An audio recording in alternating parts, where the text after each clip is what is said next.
Es interesantísimo por razones culturales y para que veáis cuál es la cultura a la que aspira la gran sociedad, la alta sociedad, la aristocracia del espíritu, del dinero y de las finanzas.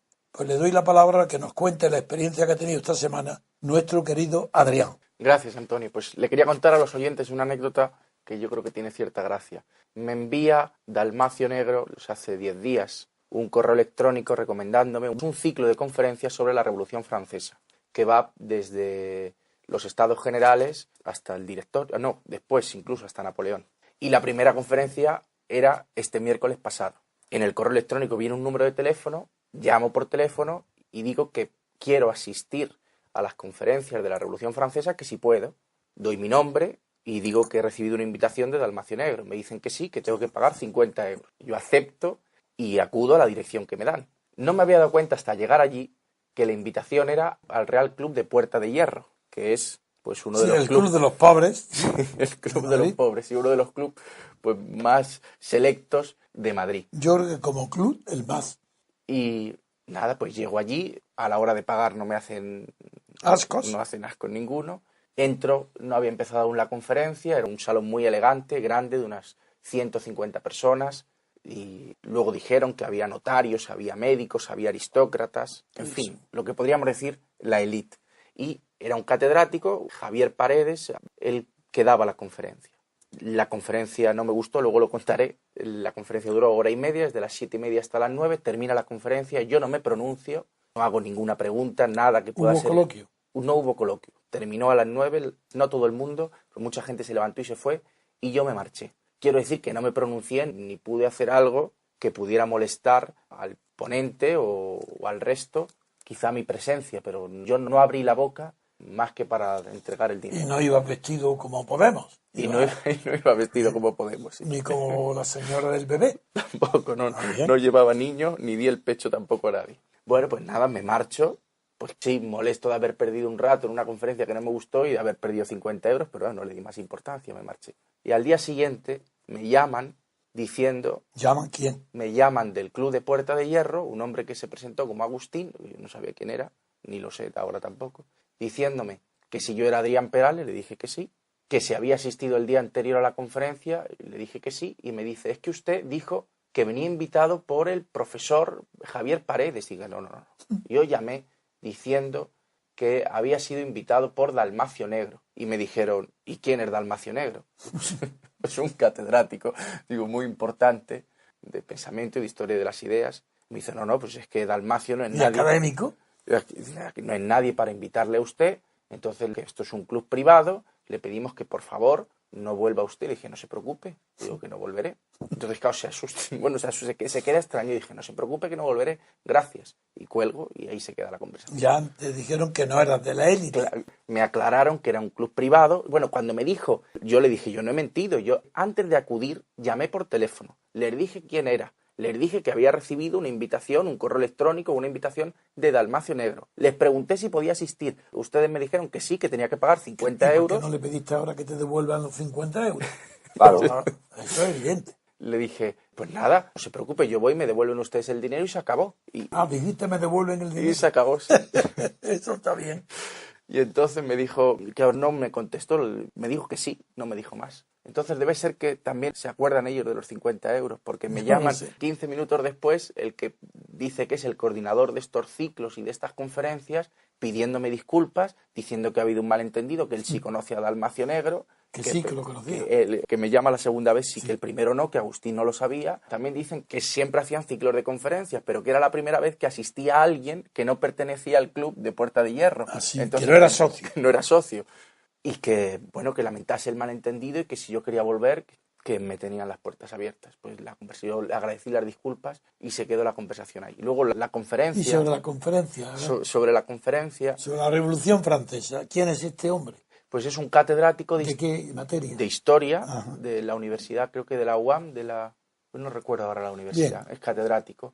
Y él dijo que en la revolución, que había que tener presente siempre una frase que le había dicho a él su maestro. De que ¿Quién era su maestro? No recuerdo. Sí que habló de Tierno Galván y de que... Uy, por Dios, Tierno Galván de la Revolución Francesa, cero. Sí. Tierno Galván no sabía nada. Yo no daba un Dijo que diletante en estado puro. No, pero es que de la Revolución Francesa ni pretendía hablar. Hablaba de lo Sí, que sí. fuera. De eso no. Bien, la anécdota de don Antonio sirve para ver la frivolidad pues de la alta pasamos al sociedad. contenido. Sí, lo que sostenía el profesor es que la Revolución Francesa tenía proyecto, ejecución y resultado. Y esto es lo que él repetía, que el proyecto había sido fruto de los hombres de la Ilustración.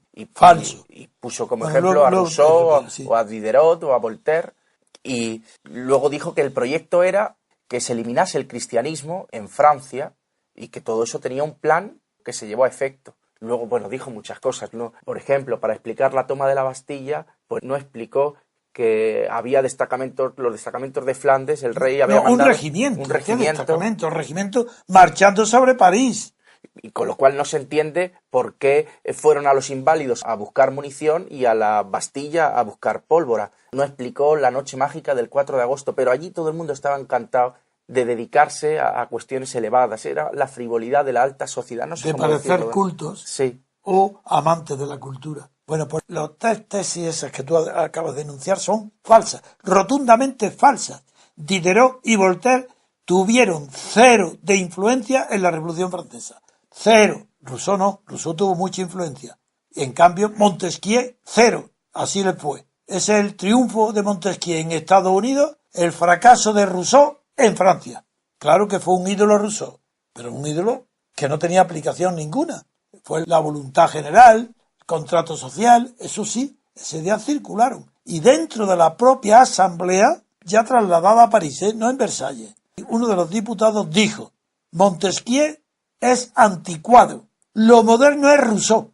Figuraron el desconocimiento y el desconcierto y la ignorancia de la mayor parte de los diputados que asistieron a la Asamblea General. Luego, eso es la primera parte. Porque la influencia que tuvo la Ilustración es que no se conocen, es que no han estudiado, es que no saben que hubo dos ilustraciones en Francia. A diferencia de la Ilustración escocesa, que tuvo una sola, fundamentalmente económica y antropológica, la Ilustración francesa tuvo dos manifestaciones, la alta y la baja. Y la alta influyó cero en la Ilustración, aparte de que difícilmente Rousseau puede considerarse un ilustrado, Voltaire sí, Diderot también, influencia cero en la Revolución Francesa, porque quien tuvo influencia, ideas que precedieron y se mantuvieron durante la Revolución Francesa, fueron las que venían de la baja Ilustración. ¿Quién era la baja Ilustración? ¿Qué concepto es este que ni siquiera es conocido de los historiadores españoles de la Revolución Francesa? La baja Ilustración es la del periodismo. El periodismo no eran los autores de la enciclopedia, no era d'Alembert, ni Diderot, ni siquiera Rousseau, aunque Rousseau difícilmente puede encuadrarse en la Revolución. No, la baja Ilustración, los máximos representantes fue el fenómeno nuevo de los periódicos que exponían opiniones cultas, pero dirigidos a clases medias de no mucha ilustración, de poca ilustración, a diferencia de la enciclopedia que tenía pretensiones científicas. ¿Y quiénes son los que triunfaron en la baja Ilustración como periodistas e influyeron decisivamente en los acontecimientos de la Revolución? Pues lo diré: Brissot, el fundador, el jefe más conocido de los Gironda, o Marat, el amigo del pueblo, o los autores del Père Duchesne, que no quiero ahora hacer una exhibición, lo que quiero decir es lo que acaba de denunciar Adrián, la falsedad de la cultura de las élites financieras o sociales españolas. No son cultos, invitan a esa conferencia a catedráticos que van por el título que tengan, pero que no saben de la Revolución Francesa, pues igual que Tierno de Wittgenstein. No saben nada, pero nada. Leen textos malos, ideológicos, pero que no han penetrado en el estudio de los acontecimientos. Eso es lo que ha presenciado y lo que ha contado ahora Adrián. Y es importantísimo, porque implica para nosotros el deber de denunciar esa impostura, esa falsedad cultural. Pues eso es mentira, eso es entretener ¿qué? Una falsedad para que tengan la impresión de que las élites de Puerto de Hierro son hombres como si fueran casi cultos. ¿Os acordáis que una vez he recordado aquí un artículo de Ortega y Gasset? Un artículo, no, sí, una monografía hecha en honor de un amigo suyo diplomático, creo que se llama Mestanza, donde decía que los diplomáticos eran casi hombres, casi cultos, casi elegantes, casi conquistadores, casi. Bueno, pues esto es la cultura alta española de la universidad y sobre todo de los círculos cultos, de las asociaciones de cultura, de las fundaciones culturales. Falsedad absoluta, propaganda de tercera fila, no tienen importancia ninguna. De ahí no puede surgir, no digo ya un factor de creación cultural, sino ni siquiera de un factor de difusión digna de la alta cultura. Porque el conocimiento de la Revolución Francesa, eso pertenece a la alta cultura. Porque las ideas que hay sobre la Revolución Francesa son netamente falsas. La Revolución Francesa fue un tremendo fracaso. Por eso Europa no existe. Por eso Europa ha fracasado. Porque siguen queriendo imponer como cultura y como determinante de la libertad europea la Revolución Francesa. Pues así vamos. La Revolución Francesa terminó en un desastre. En el directorio, por supuesto. Y Napoleón no digamos. Napoleón vendía la idea de la libertad republicana con las bayonetas y los cañones conquistando países y pueblos. Y imponiendo dictaduras en cada uno de ellos. Y poniendo a sus generales de presidentes o jefes de los territorios que iba contestando. ¿Y lo hacía en nombre de qué? De la Revolución Francesa. Napoleón era el que exportaba con los fusiles y con los cañones la Revolución Francesa. En fin, darle otra vez la palabra a Adrián, porque estoy muy agradecido a que haya resumido con tanta finura lo que presenció después de haberse colado pagando en un círculo que no le pertenece. No por ser élite, que eso no es élite ninguna, será porque tienen dinero. Pero hoy ¿quién tiene dinero? ¿Los aristócratas? No. ¿Dónde está el dinero hoy? En patanes. Yo creo que está todo dicho. Bueno, Antonio, Pedro, a ver, Pedro, dime. Con el esnobismo que ha retratado que se vivía en esa sala, me ha recordado que por lo menos cuando daba las conferencias a las condesitas y las marquesitas, por lo menos él lo daba a una persona brillante, como era Ortega y Gasset, culta, elegante y una persona de categoría, al margen de lo que disintamos en ciertas cosas. Además, tengo entre mis manos, eso no tiene nada que ver. tengo entre mis manos, además, literalmente la España invertebrada. He querido leer la entrada, pero al margen de todo esto, evidentemente, el pensar como antaño, en el siglo XIX, que la aristocracia era la poseedora de la alta cultura, hablando alta cultura en el sentido que todo el mundo entiende, sobre todo nuestros oyentes y sobre todo usted, don Antonio, pues eso, por supuesto, es un ideal completamente destruido. O sea, la categoría... Tan destruido que hoy alta cultura es la que se tienen los aviones que van leyendo las novelas negras. Ahí está la alta cultura, los que vuelan,